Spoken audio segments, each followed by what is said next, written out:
Hello students, welcome to our YouTube channel MedZ Exam, a place where we prefer smart work over hard work. आज का जो अपन का topic है वो क्या एंड गेम सीरीज का फिजिक्स का टॉपिक है, that is mechanical properties of solids का पार्ट 2 है।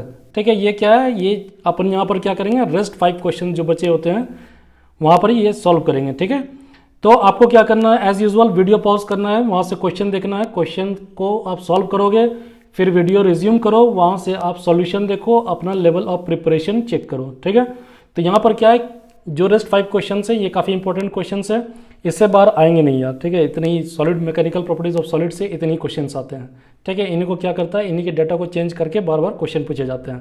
तो चलो फिर स्टार्ट करते हैं। ठीक है, देखो a metallic rod of length L. ठीक है, एक रॉड है जिसका लेंथ एल दिया हुआ है, क्रॉस सेक्शनल एरिया ए दिया हुआ है। ठीक है, ये डेटा दिया हुआ है। Is made of a material of Young's modulus Y, Young's modulus का वैल्यू कितना दिया हुआ है, वाई दिया हुआ है। If the rod is elongated by an amount Y. ठीक है, जो रॉड में एलोंगेशन हुआ है आफ्टर अप्लाइंग ए फोर्स, ठीक है, आफ्टर अप्लाइंग ए फोर्स जो रॉड में एलोंगेशन हुआ वो कितना हुआ, वाई है। यानी आप इसे बोल सकते हो डेल इज इक्वल टू यहाँ पर क्या है, वाई है।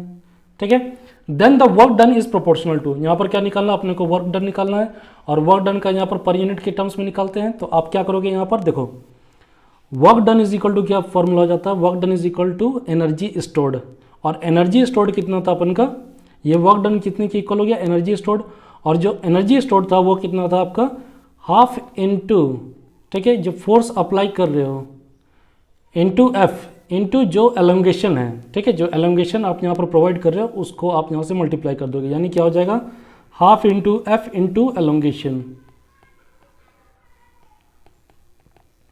और यहाँ पर एलोंगेशन अपना क्या दिया हुआ है, यानी हाफ इंटू फोर्स। अपन को यहाँ पर फोर्स नहीं दिया हुआ तो फोर्स यहाँ से अपन निकाल सकते हैं। तो ये देखो यंग्स मॉडुलस का जब फॉर्मूला लिखते हो तो क्या लिखते हो, Young's modulus Y is equal to force into length, यानी स्ट्रेस अपॉन स्ट्रेन हो जाता है, यानी उसको आप कन्वर्ट किस में कर सकते हो, इसमें चेंज कर लोगे, फोर्स अपॉन क्या हो जाएगा, एरिया हो जाता है यहाँ पर, ठीक है, इंटू क्या हो जाएगा, डेल एल हो जाएगा। ठीक है, ये क्लियर हो गया। यहाँ से अपन क्या कर सकते हैं, फोर्स का वैल्यू निकाल सकते हैं। तो फोर्स का वैल्यू कितना आ जाएगा, डेल एल अपॉन एल। ठीक है, ये आ गया into area into Young's modulus. ठीक है, तो यहाँ से ये फोर्स का वैल्यू निकल आया। अब इस फोर्स के वैल्यू को यहाँ पर आप पुट कर दोगे, यानी कितना हो जाएगा, del L upon L into area into Young's modulus, और इंटू क्या कर दोगे, डेल एल जो एलोंगेशन है। ठीक है, ये क्या हो गया, एलोंगेशन कितना हो गया यहाँ पर, ये डेल एल के इक्वल है। ठीक है, तो यहाँ पर ये क्या हो जाएगा, डेल एल हो जाएगा, यानी टोटल कितना आ गया, यानी work done.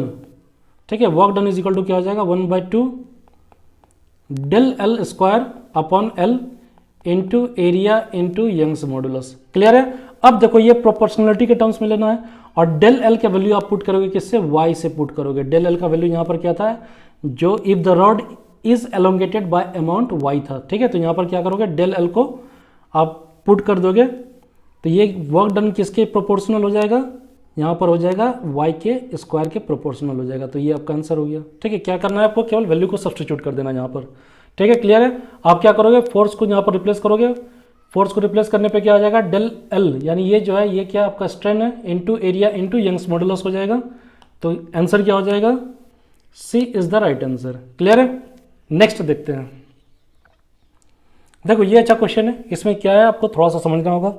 The two different, ठीक है, two different types of rubber या two different rubber are found to have stress strain curve. ये क्या जो आपको दिया हुआ स्ट्रेस और स्ट्रेन कर्व है, इसे आप क्या कहते हो, इलास्टिक हिस्टेरेसिस कहते हो। ठीक है, ये क्या हो जाता है, इलास्टिक हिस्टेरेसिस।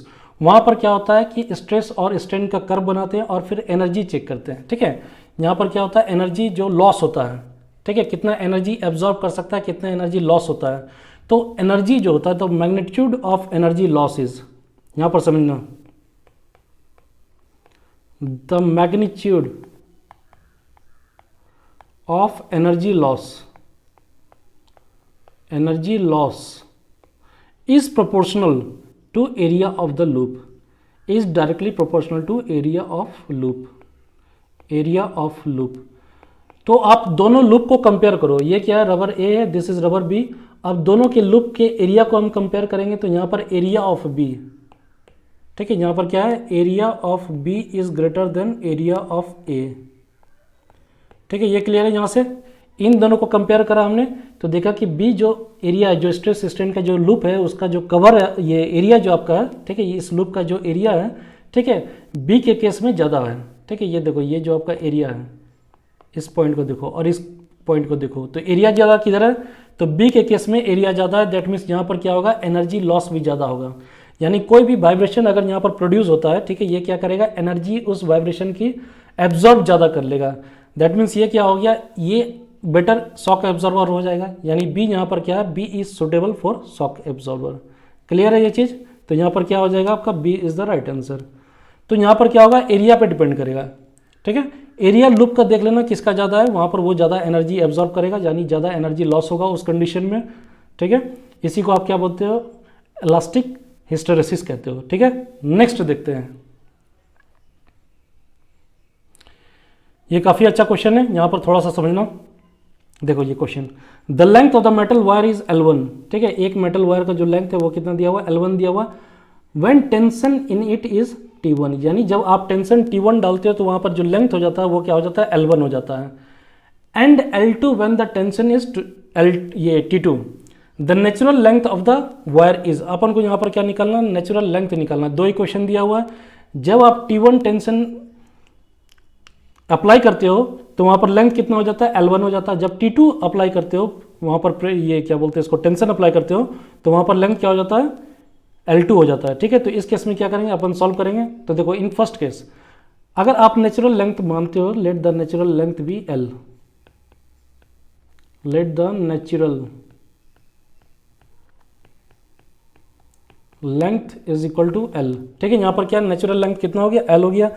अब आपको अगर याद हो फॉर्मूला, तो यंग्स मॉडुलस का फॉर्मूला में आप क्या लिखते हो, क्योंकि दोनों एक ही वायर है, यानी यंग्स मॉडुलस यहाँ पर क्या हो जाएगा, सेम हो जाएगा दोनों के लिए।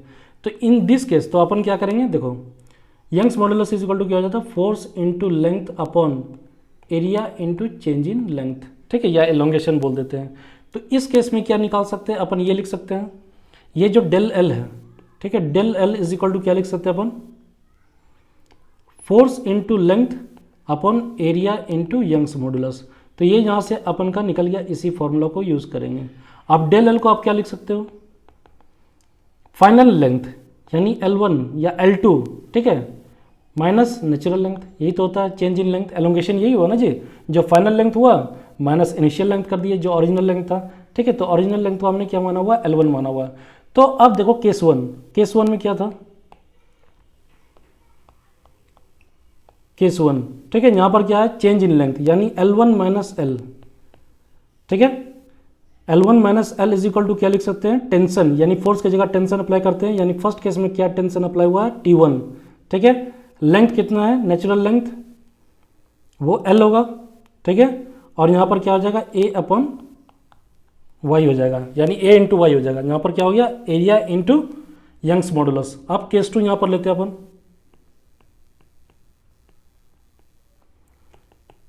केस 2 में देखो क्या है, जो फाइनल लेंथ है वो कितना हो गया, L2 हो गया, change in length minus initial length, यही तो एलोंगेशन हो गया। अब यहाँ पर कितना टेंशन अप्लाई कर रहे हो, T2 अप्लाई कर रहे हो, नेचुरल लेंथ कितना L है, ठीक है, एरिया इनटू यंग्स मॉडुलस। तो ये दो इक्वेशन बन गया, ये फर्स्ट आपका इक्वेशन हो गया, ठीक है, ये क्या हो गया, सेकंड इक्वेशन हो गया। अब क्या करेंगे, डिवाइडिंग सेकंड बाय फर्स्ट। अब दोनों इक्वेशन को डिवाइड करेंगे, डिवाइडिंग इक्वेशन। यहाँ पर यार कुछ नहीं है, केवल आपको क्या करना है, मैथमेटिकल फॉर्म में लाके सॉल्व करना है दोनों के लिए, एल का वैल्यू यहाँ पर फाइंड आउट करना है, ठीक है। डिवाइडिंग इक्वेशन 2 बाय 1, तो यहाँ पर क्या आ जाएगा आपका,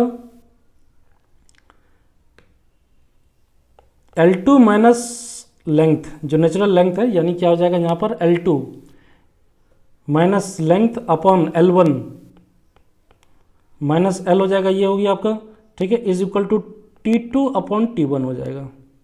ये आप जब डिवाइड करोगे इन दोनों इक्वेशन को तो ये आपका निकल के आ जाएगा। आप इसे फर्दर सॉल्व करोगे तो ये क्या आ जाएगा, natural length is equal to L1 minus T2, ये क्या आ जाएगा, L1 माइनस T2, यानी L1 minus L1 T2 minus L2 T1 upon T2 minus T1 हो जाएगा। ये क्या आ जाएगा, ये आपका फाइनल आंसर आ जाएगा। कुछ भी नहीं करना इसमें आपको क्या पता होना चाहिए कैसे आप सब्स्टिट्यूट करोगे वैल्यू को। केस 1 के टर्म्स में क्या है, केस 1 में क्या हो जाता है, जब टेंशन T1 अप्लाई करते हो तो वहाँ पर लेंथ कितना हो जाता है, L1 हो जाता है। When tension T2 is applied तो लेंथ वहाँ पर क्या हो जाता है, L2 हो जाता है। ठीक है, तो आपको दोनों को क्या करना, सब्स्टिट्यूट करना वैल्यू को। दोनों इक्वेशन, दो इक्वेशन निकलेंगे आपके, दोनों इक्वेशन को सॉल्व करना। बाकी सारे क्राइटेरिया यानी लेंथ, एरिया और यंग्स मॉडुलस क्या हो जाएगा, नेचुरल लेंथ सब में सेम हो जाएगा। ठीक है, तो बस क्या करोगे, यहाँ पर से आपका ये वैल्यू फाइंड आउट हो जाएगा। यानी यहाँ पर आंसर क्या हो जाएगा, I think B is the right answer. ठीक है, सिंपल सा क्वेश्चन था, ज़्यादा कॉम्प्लिकेशन है नहीं इसमें। केवल आपको क्या करना है, वैल्यू सब्स्टिट्यूट करना है, दो इक्वेशन बनाना है और दोनों इक्वेशन को सॉल्व कर देना है। अब देखते हैं next question. If delta is the depression produced, यहाँ पर डेल्टा क्या है, डिप्रेशन प्रोड्यूस्ड हो रहा है। डिप्रेशन ये कितना हो गया, इसी को आप डिप्रेशन कहते हो। ठीक है, ये जो पॉइंट है, ये जो डिप्रेशन हो रहा है यहाँ पर, ये क्या है, डेल्टा से प्रेजेंट किया गया है। Produced in a beam of length L, यानी बीम का लेंथ कितना दिया हुआ, बीम का लेंथ L है, यानी टोटल बीम का जो लेंथ है वो क्या है, L है। ब्रेड्थ कितना दिया हुआ है, ये आपको B दिया हुआ एंड थिकनेस D दिया हुआ है। ठीक है, थिकनेस कितना दिया हुआ, D दिया हुआ है। When a load is placed at the mid point, यानी लोड कितना हो गया, ये W का लोड हो गया। तो इसके लिए देखो, इसके लिए क्या है, इस टाइप के क्वेश्चन, ये इसके एक ही क्वेश्चन आता है। ठीक है, ये इससे जो डिप्रेशन का क्वेश्चन होता है इससे मात्र एक ही क्वेश्चन आता है और उसका क्या होता है, उसका फॉर्मूला सिंपल सा, डिप्रेशन इज इक्वल टू क्या लिखते हैं, ये फॉर्मूला याद रखना। ठीक है, ये एनसीईआरटी में भी गिवन है। यानी डिप्रेशन यानी delta, delta is equal to क्या हो जाएगा, अब यहाँ पर वेट, ये जो वेट अप्लाई हो रहा है L क्यूब, लेंथ के क्यूब के by 4 Young's modulus B D cube. यहाँ B क्या है, ब्रेड्थ है, D क्या हो गया, थिकनेस हो गया, L क्या हो गया, लेंथ हो गया। ये जो लेंथ आपका है ये क्या हो जाएगा, क्यूब के टर्म्स में हो जाएगा। कितना हो जाएगा, ये क्यूब के टर्म्स में हो जाएगा। तो ये फॉर्मूला को, ये फॉर्मूला बेस्ड क्वेश्चन है, यहाँ पर आपको ये फॉर्मूला याद रखना पड़ेगा, आपको यहाँ से सॉल्व हो जाएगा। तो डी के प्रोपोर्शन यानी, तो यहाँ पर देख लो क्या है, depression is directly proportional to L cube, ये सही है। ठीक है, depression is inversely proportional to B cube, ये गलत है आपका। ठीक है, और यहाँ पर देख लो depression is inversely proportional to, ये आपका क्या हो गया, थिकनेस, तो ये भी गलत है। यहाँ पर ऑप्शन क्या हो जाएगा, A is the right answer. All of this भी गलत है। ठीक है, तो यहाँ पर क्या है, केवल एक फॉर्मूला है, इस फॉर्मूला को आपको याद रखना है। लेंथ के क्यूब के प्रोपोर्शनल होता है, बी के इन्वर्सली प्रोपोर्शनल हो जाएगा और डी क्यूब के इन्वर्सली प्रोपोर्शनल हो जाएगा। यहाँ पर आपको क्या करना है, यही याद रखना है। ठीक है, तो ये फॉर्मूला आपको यहाँ पर, ये फॉर्मूला को यूज़ करके सॉल्व करना है इस टाइप के क्वेश्चन, और ज़्यादा इससे कुछ आएगा नहीं। फिर नेक्स्ट देखते हैं, ये क्वेश्चन अच्छा है, इसे समझना।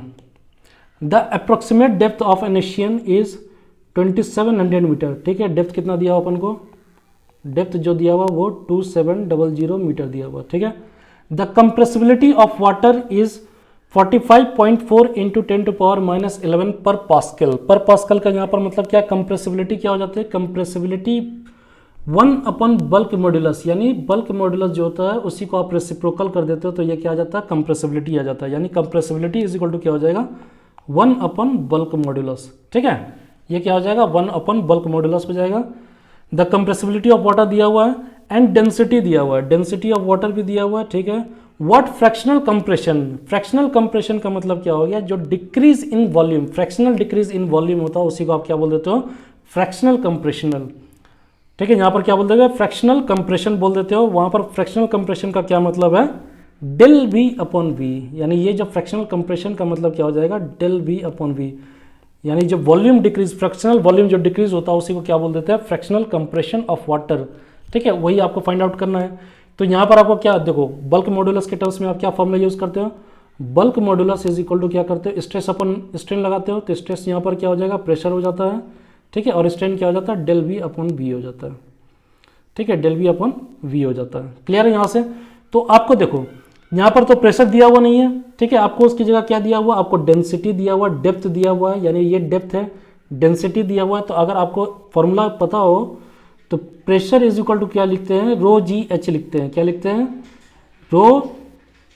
ठीक है, यहाँ पर क्या लिखते हैं, रो जी एच लिखते हैं। रो जी एच का मतलब, या रो को किससे रिप्रेजेंट करते हो, डेंसिटी से भी रिप्रेजेंट कर सकते हैं। तो यहाँ पर क्या हो जाता है, रो एच जी हो जाता है। ठीक है, ये प्रेशर हो जाता है, किसी भी डेप्थ पे आप प्रेशर निकालते हो तो ये प्रेशर हो जाएगा। क्लियर है। तो यहाँ पर से आप वैल्यू पुट कर सकते हो, यानी अपन को क्या निकालना है, डेल वी अपन वी निकालना है। तो यहाँ पर जो फाइनल फार्मूला आ जाएगा del V upon V is equal to, ठीक है, यहाँ पर क्या हो जाएगा प्रेशर अपॉन बल्क मॉड्यूलस हो जाएगा। बस इसी फार्मूला पे आपको क्या करना है, सब्सटीट्यूट कर देना वॉल्यूम। तो अपना सब्सटीट्यूट करते हैं, प्रेशर को क्या लिख सकते हैं, रो जी एच लिख सकते हैं या एच डी जी भी लिख सकते हैं, यानी डेप्थ, डेंसिटी एंड जी, ठीक है, अपॉन क्या कर देंगे। अब यहाँ पर देखो ये बल्क मॉड्यूलस है, यहाँ पर क्या दिया हुआ कंप्रेसिबिलिटी दिया हुआ, तो कंप्रेसिबिलिटी के टर्म्स में लेंगे तो 1 बाय कंप्रेसिबिलिटी ले सकते हैं, ठीक है, यानी यहाँ पर ये क्या वैल्यू आ जाएगा आपका, आप इसे बल्क मॉड्यूलस भी लिख सकते हो, तो 1 बाय बल्क मॉड्यूलस लिख देंगे इसे, ठीक है, ये क्या हो जाएगा अपन का यहाँ पर बल्क मॉड्यूलस हो जाएगा, तो बल्क मॉड्यूलस अपन यहाँ पर बल्क मॉड्यूलस हो गया, ठीक है। अब इसको क्या करोगे, फर्दर क्या करो, केवल आप वैल्यू पुट करते जाओ, वैल्यू पुट करोगे, देखो वैल्यू कितना आ जाएगा, यानी डेप्थ आपको कितना दिया हुआ 2700 मीटर्स दिया हुआ, ठीक है, डेंसिटी कितना दिया हुआ 10⁻³ दिया हुआ है, कितना दिया हुआ 10⁻³ दिया हुआ है, ठीक है, जी का वैल्यू आपको जहाँ पर 10 लेना है। अब यहाँ पर बल्क मॉड्यूलस फाइंड आउट करना है, तो 1 बाय कंप्रेसिबिलिटी कर देंगे तो वो क्या हो जाएगा बल्क मॉड्यूलस हो जाएगा। तो यहाँ पर ये क्या करेंगे 1 अपॉन कितना दिया हुआ बल्क कंप्रेसिबिलिटी का वैल्यू 45.4 इंटू 10⁻11, ठीक है। आप जब इसे फर्दर सॉल्व करोगे तो यहाँ पर क्या आ जाएगा आपका आंसर 1.2 इंटू 10⁻² आ जाएगा। फ्रैक्शनल चेंज इन वॉल्यूम, यानी कंप्रेशन, जो फ्रैक्शनल कंप्रेशन ऑफ वाटर है वो क्या हो जाएगा 1.2 इंटू 10⁻² हो जाएगा, यानी यहाँ क्या आ जाएगा D is the right answer. देखो इसका तो कोई आपको पता यूनिट नहीं होता, स्ट्रेन का यूनिट नहीं होता है, ठीक है, कोई डायमेंशन नहीं होता स्ट्रेन का, ठीक है, तो ये क्या हो जाएगा डायमेंशनलेस हो जाएगा। तो यहाँ पर आपको क्या निकालना हो फ्रैक्शनल कंप्रेशन, यानी आपको यहाँ पर एक टर्म समझना होगा ये फ्रैक्शनल कंप्रेशन है क्या, ठीक है। तो फ्रैक्शनल कंप्रेशन क्या होता है, डिक्रीज इन फ्रैक्शनल वॉल्यूम, उसी को यहाँ पर क्या बोल देते हैं फ्रैक्शनल कंप्रेशन कह देते हैं, ठीक है। यहाँ पर आपको लिख देता हूँ मैं फ्रैक्शनल कंप्रेशन, फ्रैक्शनल कंप्रेशन की जब बात करता है तो ये क्या हो जाता है fractional compression is equal to, ये किसके बारे में डिस्कस हो रहा है, तो decrease in fractional volume, fractional volume that is del V upon V, ठीक है। तो ये क्या था, इससे देखो यार एग्जामिनेशन में सॉलिड प्रॉपर्टीज से कितना आते हैं, जो मैकेनिकल प्रॉपर्टीज ऑफ सॉलिड है, तो मैक्सिमम इससे एक क्वेश्चन आते हैं, ठीक है। और वो क्वेश्चन कितने किससे आएंगे, यही जो आपको 10 क्वेश्चंस मैंने सॉल्व कराया है इसी के टर्म्स में पूछे जाते हैं, इससे बाहर नहीं आता है। तो आप क्या करो इस फॉर्मेट के और 10-15 क्वेश्चन कर लो तो आपका ये कॉन्सेप्ट क्लियर हो जाएगा। अगर आपको कोई डाउट होता है तो आप टेलीग्राम चैनल पे आप और डिस्कस करो, वहाँ पर आपको सॉल्यूशन इमीडिएटली मिलेगा, ठीक है। अगर आपको वीडियो अच्छा लगा हो तो लाइक करो, शेयर करो, सब्सक्राइब करो, आप इसे जितना से ज़्यादा शेयर कर सकते हो। अभी आपके पास टाइम है, अगर अभी आप प्रिपरेशन अच्छे से कर रहे हो मेरे साथ चलो, ठीक है, आपका क्या होगा पूरा का पूरा सिलेबस कंप्लीट करा दूंगा, मैंने 60 डेज में बोला था, ठीक है।